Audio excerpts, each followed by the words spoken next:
Hello everyone, Calina of StoryRetold, continuing with the series Everything Wrong with Nancy Drew, the final scene, reacting to that video made by Arglefumph, also known as Michael Gray. So be sure to follow him, subscribe, watch his videos. The link for this playlist will be in the description below. Let's get to it. Okay. Remember Maya Wen from high school? No, I don't. Okay. Nancy goes on vacation and accidentally uncovers a mystery cliche. Again, those cliches are a Nancy Drew thing. It's true to the universe. Premiere is misspelled in the subtitles, even though it's spelled correctly on the ticket. Yeah. A lot of QCing was not as high quality back then as it was for the newer Nancy Drew games, so a lot of typos will be seen. Hollywood agent schedules a movie premiere in St. Louis. Yeah, there's a reason why that happens because of the theater, and it has to do with, in the book.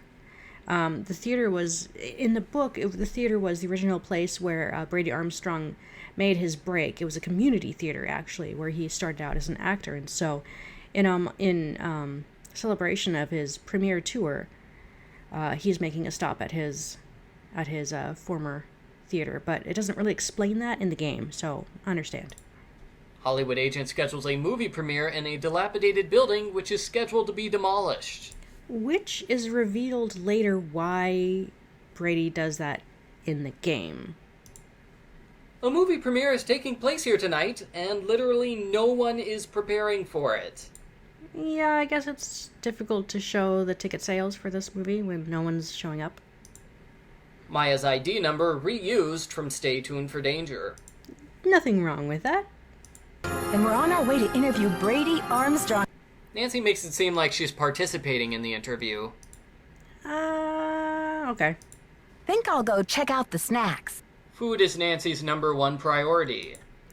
Well, what else are you gonna do? I mean, if Maya's supposed to be doing the job, then Nancy's not allowed in there, so you can just hang around backstage. It's kind of creepy. Help! Nancy! There is no space in between these two words. Typos. Nancy has the option of completely ignoring the kidnapping. No. Well... Joseph makes a threatening phone call to Nancy from the women's dressing room. 3 seconds later, he calls her from the projection room.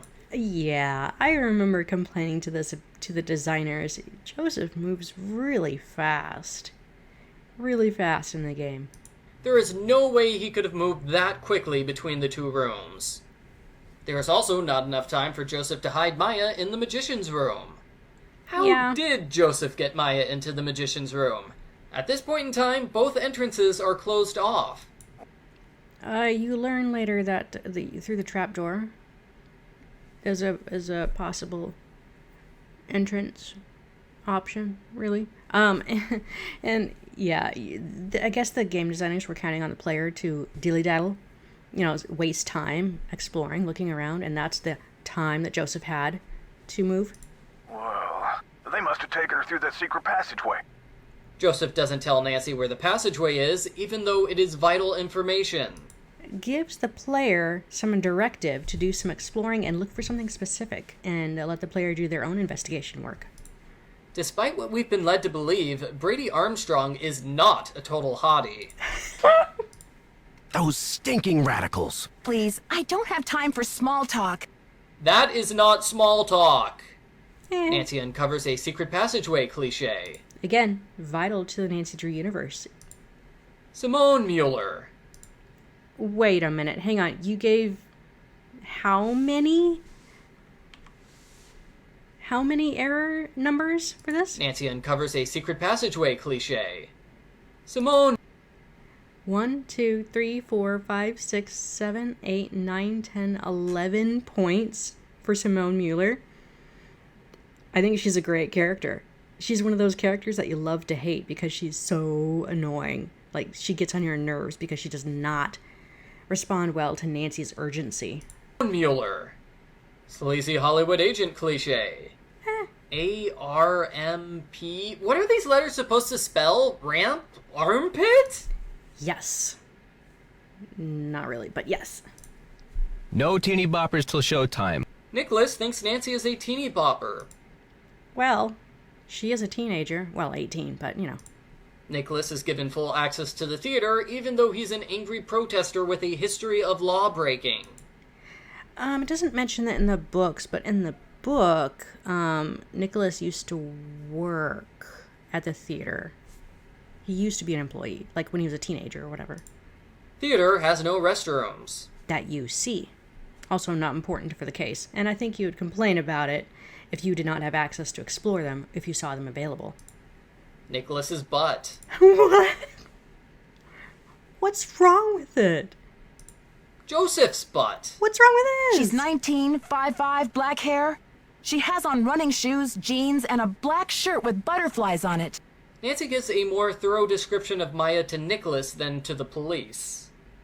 While reporting to the police, Nancy doesn't bother to give the details of the kidnapper's threatening phone call. Details, huh? Well, I guess so. No competent kidnapper keeps her captive anywhere near the scene of the abduction. Who said this was a competent kidnapper? After JJ sharked her on this 2-year project, she was broke, and then the Great Depression hit. The theater was built in 1925. The Great Depression was 4 years later. What's the question here? I missed it. The theater was built in 1920. Sharked her on the 2-year project. What's to say that it took 2 years to build the infrastructure first, and then she started to work on the art? Like 2 years before the Depression hit. 25. The Great Depression was 4 years later. And you're smarter than I thought. Nicholas has done nothing smart. This is an opportunity for the player to smooth talk or talk up a character just to get them on their good side. Nancy, could you do me a favor? Nancy does everyone else's chores cliche. Gives the player something to do in the game instead of just sit there watching a video play out. Joseph keeps a change of clothes in the projector room. Those look like sweaters in case he gets cold up there. I mean, I used to keep an extra sweater or a jacket at my desk cubicle when I worked in an office. Joseph is the theater's caretaker. Joseph is bad at his job. Phone numbers we can't call. Yeah. You can count this one right here, and that's the important one. Manually dialing 10-digit phone numbers. I mean, phones were like that back then. We didn't have speed dial all the time. Maya's parents are conveniently out of the country right now, so we don't have to contact them. Right. Saves on animation for voice actors. Energetic is all Charles remembers. That is an incredibly inaccurate description of Joseph. Well, maybe he was acting energetic when he was there. I'd rather be crushed by an elevator. Nancy has forgotten the elevator death from the previous game. Forgotten? I think that was a joke towards it.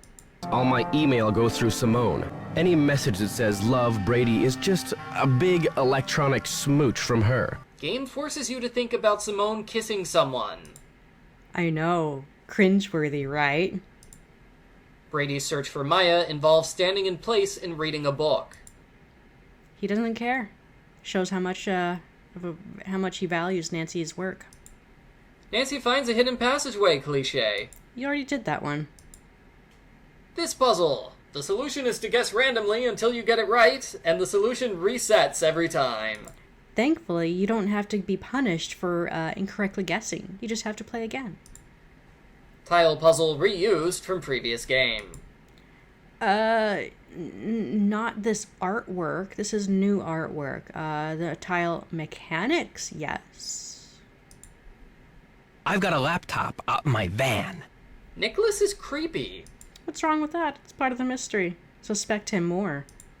Joseph used the phrase wave of the future when I first met him. Why is it suspicious that Joseph said his employer's name out loud? His employer's name? Did he say the employer's name? Oh, B. Thompson? No. I think what she's saying here is the phrase wave of the future was used by two people, and you're supposed to make the connection when Joseph says that about B. Thompson, when he's quoting B. Thompson, you hear Brady Armstrong say the exact same phrase, and that's supposed to make you suspicious about Brady. Bess and George spend a full minute debating the meaning of wholesomely smoldering. So? I heard the whole thing, Nancy. How? The door was closed. You can easily eavesdrop right through the wall or the window. Things till morning. Joseph's mouth isn't synced with his speech. Yeah, maybe just not as fine-tuned animation. There is no police presence at the theater, despite the kidnapping and huge protest. Kidnapping. Well, they said they weren't going to make it out there until, like, 48 hours, right? So they wouldn't be there on that day. Icon in the lower left is glitchy during phone conversations. Unless that was intentional. Where did Simone get all this information about Maya? That is a good question. Maybe she did some online research. Or maybe she made it up. Do we really need to know that Maya's teeth are in good repair? Are the police going to check her teeth to confirm her identity? I'd say this poster is pretty much focused on Maya, but both Nancy and Joseph complain that it's all about Brady. I'm on your side. What side is that? On the flip side. That's not my side! I was craving an all-beef frank at 7 a.m. Simone eats hot dogs at 7 a.m. What's wrong with that? I eat pizza at that time. And then I eat breakfast cereal at midnight. I told him, you can't even dress yourself, kid. Does Simone pick out Brady's clothing? Because It wouldn't surprise me. I want to know who's to blame for him wearing that outfit to a red carpet premiere. Eustacia makes far too many jokes about death for a children's game. That's fair. I mean, I appreciate a little bit of a morbid sense of humor. I do, but not everyone would. This game has far too many 3-minute phone calls. Dialogue fills game time. Did anyone hear a scream? Sergeant Ramsey comes to the theater to attend Brady's press conference, not to search the crime scene. Har har. It's not supposed to be Sergeant Ramsey, but that is his same voice actor. A lot of the voice actors, including the one for George Fane, filled in as some of the people out in the press conference. Saved on actor costs, I guess.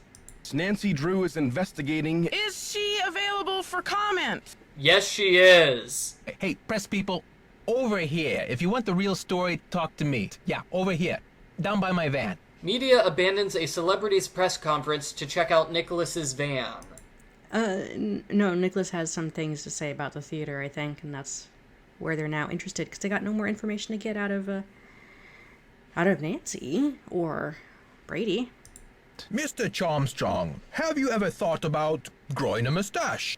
It looks quite fetching. Yeah. Game forces you to think about Simone kissing someone. You listed that again. But the emphasis on the cringeworthy points for that. You cannot talk to Simone or Brady about these pictures. That's too bad, isn't it? I think that would have been a nice addition to the game. Nancy sees this photo, but does not instantly accuse Brady of being the culprit. Simone's PDA says there's a cast party after the premiere, but no other cast members showed up to the theater, just Brady. Hang on. That says the cast party. It doesn't say what time the premiere is it? So, I mean, Nancy could be there earlier before anyone shows up. I mean, like you mentioned, that there's no one getting ready for it outside, like the attendees. Brady found Maya's press pass here, even though it clearly is not there when Nancy searches the room. I think someone has it now. I think that was Simone. This puzzle! The solution is written out over multiple pages, so you're more or less forced to backtrack to Brady's room to cover everything. Unless you take really good handwritten notes, which is a common thing with the oldest Nancy Drew games. Get smart, Nancy Drew. You're wasting precious time. Stop the demolition or you'll never see her again. Why does Joseph think Nancy can stop the demolition? She's a random teenage girl with no connection to the building's owner.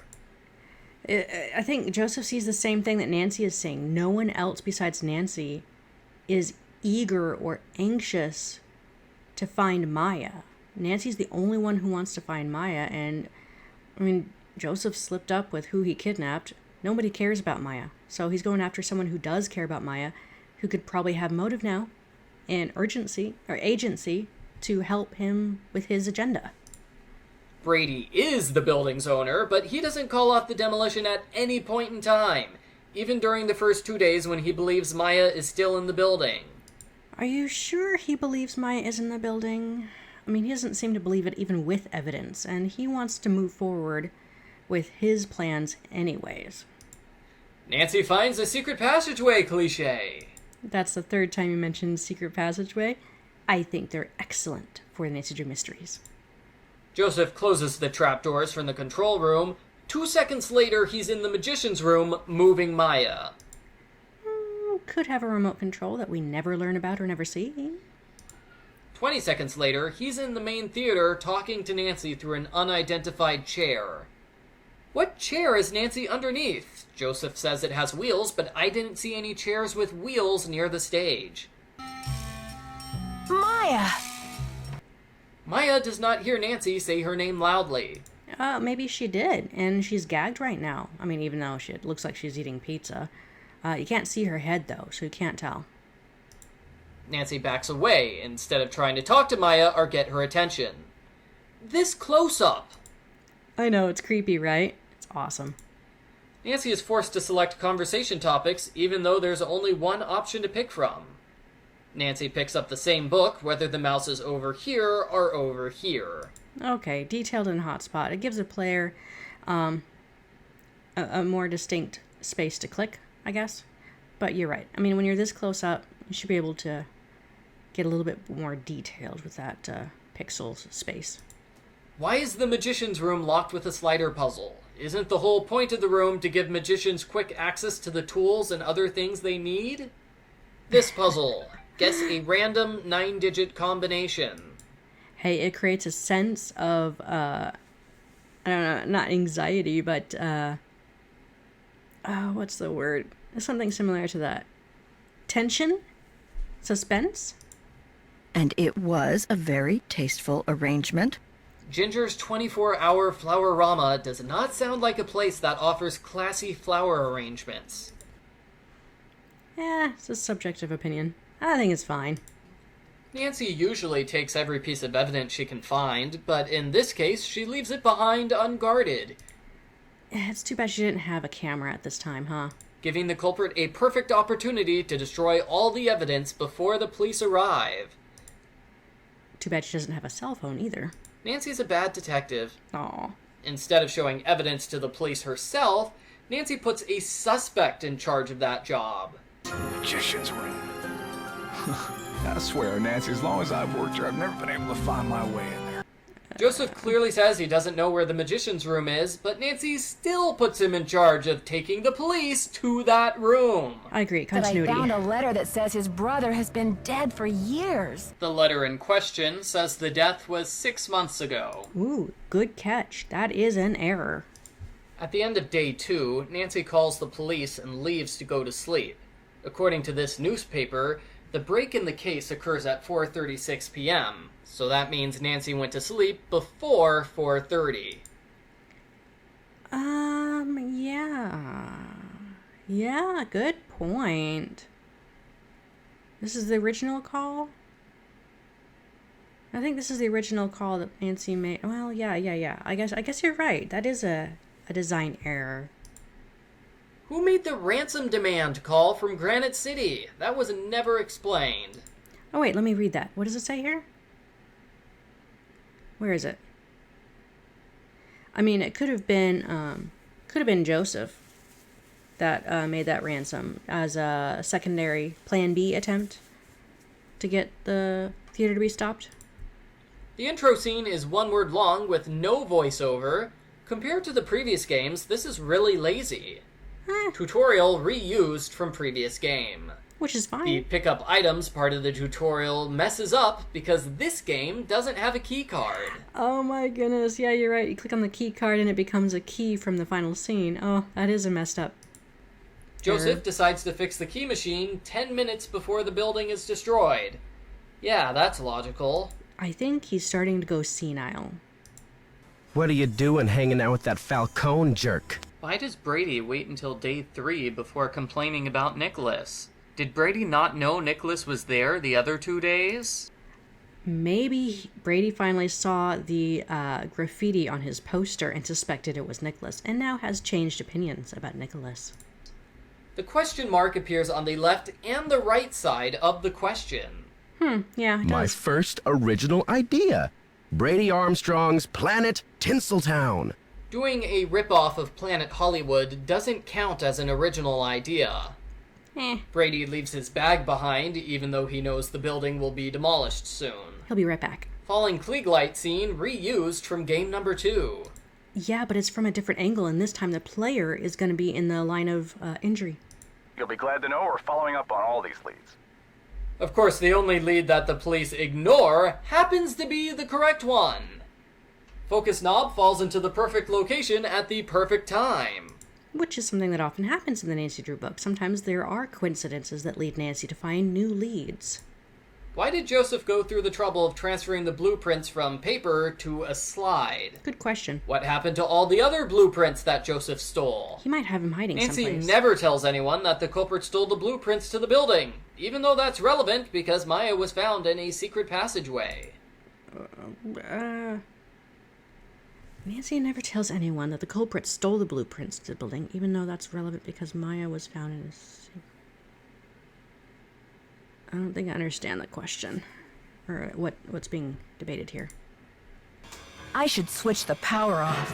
Nancy is concerned about saving electricity when the building is about to be destroyed. Yeah. Nancy finds a secret passageway cliche. Another reused. Yep. This puzzle, with no clues whatsoever, you have to guess which one of the 9 keys is correct. Yeah, I'm not a fan of that either, but it does add a level of intensity and suspense to this. The keys in the inventory are all basically the same color, making it difficult to know which keys you've already tried. I agree. Game pretends this contract is still valid, even though Luisa Falcone clearly never signed it. Yeah. I don't know how that works. J.J. Thompson kept this contract for decades instead of destroying it immediately after Houdini's death. Harry Houdini told another magician about this contract, but apparently he didn't tell Luisa Falcone about it. Oh dear. Movie theater conveniently has an impenetrable box which is perfect for holding hostages. Yeah, it's an ice box. An old-fashioned ice box which was used to be like an air conditioning for the building way back in the day before air conditioning was a thing. In the book, it was in between the floor. So Nancy and her friends had to go into the floor where that space was used for ice, and that's where Maya was hidden. But icebox right there makes a lot of sense for engagement. How did Joseph get into this room before Nancy? There's Tiny flash of light causes Joseph to moonwalk a rather long distance. The marquee is in the front of the theater. This room is not long enough to stretch over the entire lobby. Entire lobby. We're facing to the right. I don't know. Theater is being demolished today, yet none of the antique furnishings have been cleared out or sold. Owner doesn't care? Wunderkind is misspelled. Oh no. As it turns out, it's just a coincidence Simone scheduled the interview at the exact same time Joseph planned the kidnapping. Bad timing, huh? Game doesn't even try to explain how Joseph was able to move Maya so quickly without being seen. I'm guessing that he can teleport. Good point. Good point. Maya's voice actress is not listed in the credits. Yeah, you could count that as something wrong. However, the voice actress wanted to remain a secret. And actually, the voice actress was the wife of one of the artists at the time of this game. So it was a personal preference, I believe. Total problems 131. Sentence shut off permanently. Awesome. Well, that wasn't as bad as I was expecting it to be for the final scene, and I'm glad because the final scene is one of my favorite Nancy Drew games. All right, you guys, be sure to like and follow Arglefumph, and the link for his playlist, for this fun playlist, is down below. I will see you in the next video for Everything Wrong with Nancy Drew, Secret of the Scarlet Hand. Bye!